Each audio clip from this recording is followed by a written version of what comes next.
All right, so now I've got my flag on the pole, all attached.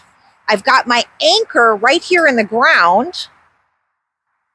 I go ahead, put this on, spin, spin, spin.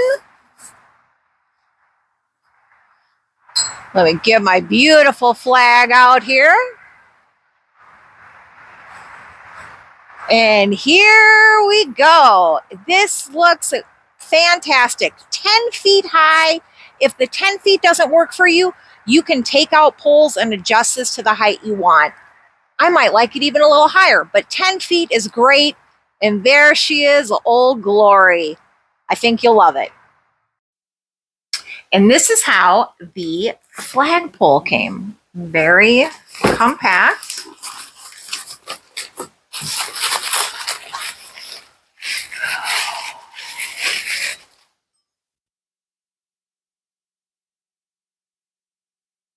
Nice.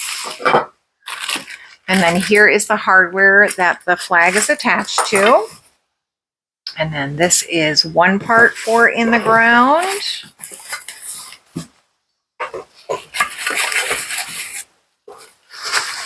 And then all of these pieces together is what is going to give you the 10 feet.